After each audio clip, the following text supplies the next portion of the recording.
नमस्कार मित्रांनो, अभ्यासवाणी या चॅनलवर तुमचं स्वागत आहे. अभ्यासवाणी, रोज अभ्यास, रोज प्रगती. मुंबई उच्च न्यायालय शिपाई या पदाच्या निकालाची वाट पाहत असाल तर हा व्हिडिओ खास तुमच्यासाठीच असणार आहे. कारण आपण या व्हिडिओमध्ये पाहणार आहोत मुंबई उच्च न्यायालय शिपाई या पदाचा अंतिम निकाल केव्हा लागणार आहे. पण मित्रांनो, आता तुमच्या सर्वांची प्रतीक्षा संपणार आहे. तीच अपडेट आपण या व्हिडिओमध्ये पाहणार आहोत. कारण जवळपास 3 महिने झालेले आहेत, अजून शिपाई पदाचा निकाल लागलेला नाही. त्याच्यामुळे असे काही कॅन्डिडेट्स आहेत की त्यांनी परीक्षा दिली किंवा फॉर्म भरलेला आहे हे सुद्धा विसरून गेलेले आहेत. कारण एवढा कालावधी उलटून गेलेला, आतापर्यंत निकाल मात्र लागलेला नाही. कशामुळे निकाल लागलेला नाही या सर्व गोष्टींमध्ये आपल्याला पडायचं नाही. तर आपला निकाल केव्हा लागणार आहे तेच आपल्याला या ठिकाणी पाहायचं आहे. सर्वात महत्त्वाचं म्हणजे निकालासोबत जी महत्त्वाची गोष्ट असणार आहे ते आहे तुमचा कट ऑफ.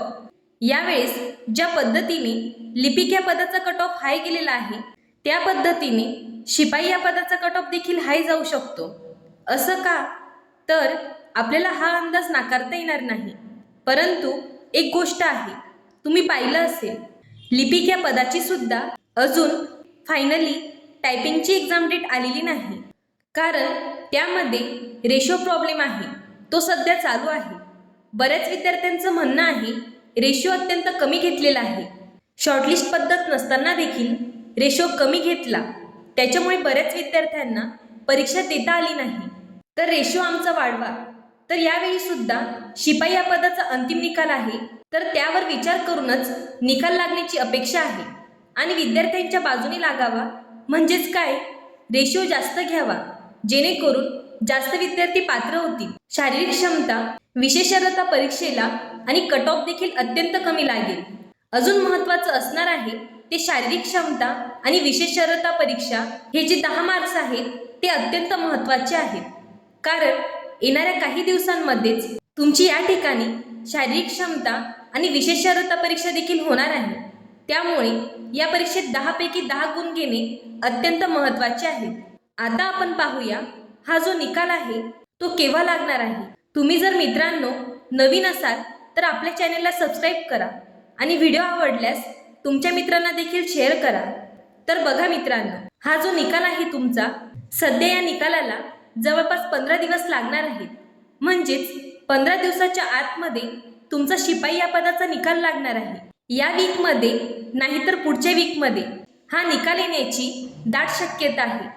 त्याच्यामुळे फक्त आणि फक्त तुमच्याजवळ शारीरिक क्षमता आणि विशेषार्हता परीक्षेची तयारी करण्यासाठी आणि आवश्यक असणारे डॉक्युमेंट्स गोळा करण्यासाठी तुमच्याजवळ आता केवळ 15 दिवस शिल्लक असणार आहे. त्याच्यामुळे तयारीत राहा. 15 दिवसानंतर तुमचा रिझल्ट तुमच्या हातामध्ये असणार आहे. त्यावेळी असं नको व्हायला आमचे हे डॉक्युमेंट्स कमी आहेत, त्याच्यामुळे जेवढे काही डॉक्युमेंट्स तुम्ही फॉर्म फिलिंग करत असताना भरलेले ते सर्व डॉक्युमेंट्स तुम्हाला जवळ ठेवायचे आहेत आणि निकालाची वाट तुम्हाला पाहायची आहे. 15 दिवसानंतर हा निकाल आपल्याला वेबसाईटवर पाहायला मिळणार आहे असा अंदाज आहे. दुसरी महत्त्वाची गोष्ट म्हणजेच निकाल तर लागेल, त्याच्यामध्ये काही डाऊट्स तर नाही. पण बऱ्याच विद्यार्थ्यांचं मत असं होतं की परीक्षा कॅन्सल करा. जे काही प्रकरण घडलेलं होतं त्या ठिकाणी सेकंड बॅचची जी प्रश्नपत्रिका होती ती अगोदर दिलेली होती, तर असं काही होणार नाही. निकाल 100% लागणार आहे. त्यामुळे बघा, 15 दिवसांमध्ये कधीही निकाल लागण्याची दाट शक्यता असणार आहे. त्याच्यानंतर आता पाहूया जे महत्त्वाचं आहे. मी सांगत होती तुम्हाला की 10 मार्क्स तुमचे रिझल्ट तुम्हाला ठरवून देणार आहेत. तर हे 10 मार्क्स कशाचे आहेत? तर बघा मित्रांनो, हे 10 मार्क्स जे आहे तुमची शारीरिक क्षमता आणि विशेषार्हता परीक्षेचे. या परीक्षेमध्ये जर तुम्ही आउट ऑफ मार्क्स मिळवले तर मुलाखतीमध्ये तुमचं नाव, म्हणजेच मुलाखतीस पात्र यादीमध्ये तुमचे नाव येऊ शकते. आणि या परीक्षेमध्ये तुम्हाला 4-5 अशा प्रकारचे मार्क्स पडले आणि लेखी परीक्षेमध्ये अत्यंत कमी मार्क्स असले तर आपली पात्रता नसते मुलाखतीसाठी पात्र होण्याची. त्यामुळे या चाचणीवर देखील तुम्हाला फोकस करायचा आहे. याबद्दल अजून काही अपडेट आली तर मी तुम्हाला कळवेलच. हा व्हिडिओ उपयुक्त वाटला असेल तर चॅनलला लाईक, शेअर आणि सबस्क्राईब करायला विसरू नका. धन्यवाद. अभ्यासवाणी रोज अभ्यास रोज प्रगती.